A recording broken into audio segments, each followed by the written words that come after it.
Сәлеметсіңдер ме балалар? 48-ші сабақ. Бүгін сен құрама есептерді әртүрлі тәсілмен шығаруды үйренесің. Бірінші тапсырма: есепті оқы, оны шығару тәсілдеріне қара. Алматы маңындағы Шымбұлақ тау-шаңғы демалыс аймағында 42 адам болды. Таудан 15 адам шаңғымен, ал 4 адам шанамен сырғанады. Тауда неше адам қалды? Мұқият қараймыз.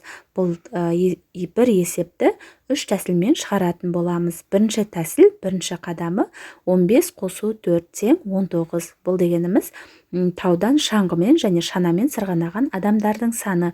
Екінші қадам 42-ден барлық адамның санынан азайтамыз сырғанаған адамдардың саны. 42-ден азайтамыз 19-ды тең 23.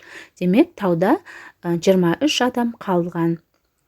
Екінші тәсіл 42 азайту, жақшаның ішінде 15 қосу 4 тең болады 23. Үшінші тәсіл жақшаның ішінде 42 азайту 15, 27, одан азайтамыз 4-ті тең болады 23. Сонда қай тәсілмен шығарсақ та барлығының жауабы бір. Тауда 23 адам қалған екен, балалар. Екінші тапсырма: есепті шығар. Алматыдағы Медеу мұз айдынында 53 ересек адам және 27 бала конькимен сырғанап жүрді. Олардың 13-і демалуға отырды. Неше адам конькимен сырғанап жүр? Қысқа жарын жазамыз. Ересек адам 53, бала 27, отырды 13, сырғанап жүр белгісіз. Шешуі: жақшаның ішінде 53 қосу 27. Бұл 53 дегеніміз ересек адамдар және балалар барлығының санын табуымыз керек. Сонда барлығы 80 адам болған екен. Одан азайтамыз, отырған адамдардың саны 13 тең болады 67. Жауабы 67 адам конькимен сырғанап жүр. Екіншісі: осы есепті басқа тәсілмен шығар дейді. Дәл осылай жазып аламыз. Ересек адам 53, бала 27, отырды 13, сырғанап жүр белгісіз.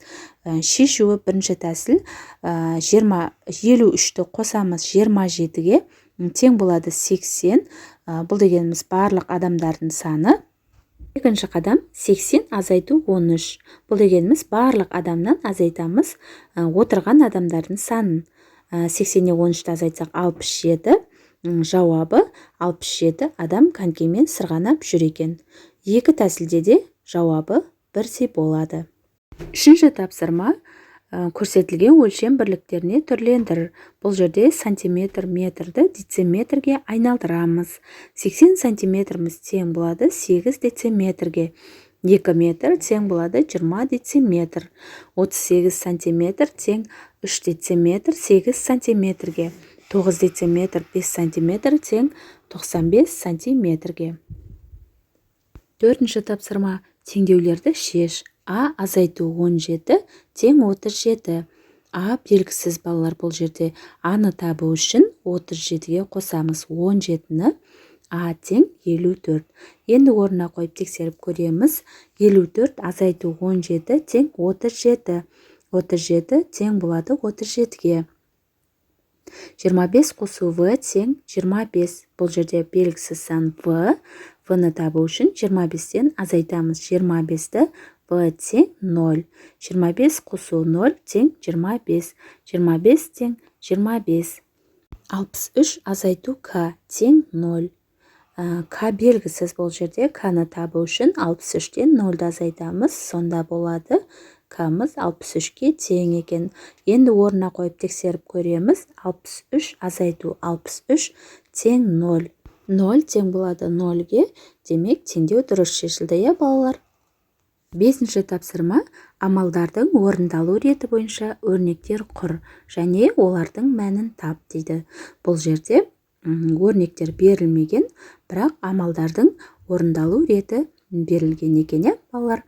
Енді есептейміз. 32 қосу 47 тең болады 79. Енді 79-дан азайтамыз 48-ді тең 31. Яғни енді жазамыз 32 қосу 47 жақшаның ішінде. Және де азайтамыз 48-ді, қалады 31. Сонда жауабы 31 шығады екен. Екінші өрнекті құрастырамыз. 67 азайту 49 тең 18.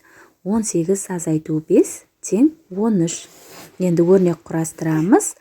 Жақшаның ішінде 67 азайту 49 және азайту 5 тең болады 13. Ал енді үшінші өрнекті жазамыз. 66 қосу 29 тең болады 95. 97 азайту 95 тең 2.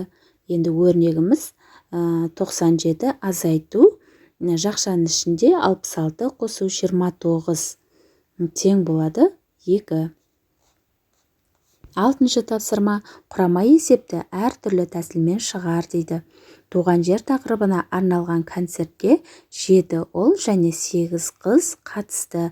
Олардың 6-ы домбырамен, ал қалғандары жетіген аспабымен ән салды. Жетіген аспабымен неше бала ән салды? Бірінші қысқа шартын жазып аламыз. Қатысты 7 ұл және де 8 қыз. Домбырамен 6 бала ән салса, жетігенде белгісіз бала ән салыпты. Енді шешуі. Бірінші тәсіл. Бірінші қадам 7 қосу 8. Бұл барлық қатысқан балалардың саны тең болады 15. Енді 15-тен азайтамыз. Домбырамен ән салған балаларды, демек 6-ны. 15-тен 6-ны азайтсақ 9. Яғни жауабы жетіген аспабымен 9 бала ән салыпты. Екінші тәсіл. Осыны өрнек қылып жазамыз. Жақшаның ішінде 7 қосу 8 тең болады 15. Бұл барлық қатысқан балалардың саны. Одан азайтамыз 6-ны. Тең болады 9. Жауабы жетіген аспабымен 9 бала ән салыпты. Екі тәсілде де жауабы бірдей шықты, балалар. Жетінші тапсырма. Жасырын сөзді тап. Ол үшін өрнектердің мәнін осы ретімен қой. Және карточкалардағы әріптерден құралған сөзді оқы. Бұл сөздің мағынасын қалай түсінесің дейді. Ал олай болса, өрнектерді шығарамыз. 34 азайту 10 тең 24. 19 қосу 16 тең 35. 25 қосу 37 тең 62. 33 азайту 18 тең 17. 78 азайту 29 тең 49. 64 қосу 17 тең 81. 83 азайту 28 тең 55. 49 қосу 15 тең 64 болады екен, балалар. Енді осыларды өсу ретімен қойып шығамыз. 17, 24, 35, 49, 55, 62, 64 және 81. Енді осыларға әрқайсына өзіне тиісті әріптерді қойғанда атамекен сөзі шығады екен. Атамекен дегеніміз ол біздің туған өлкеміз және де біздің туған жеріміз. Балалар, осымен біздің сабағымыз аяқталды. Егер де түсінбеген сұрақтарың болса, комментарий бөліміне жазып қалдыруды ұмытпаңдар. Арнаға тіркелмеген болсаңдар, тіркеліп алыңдар.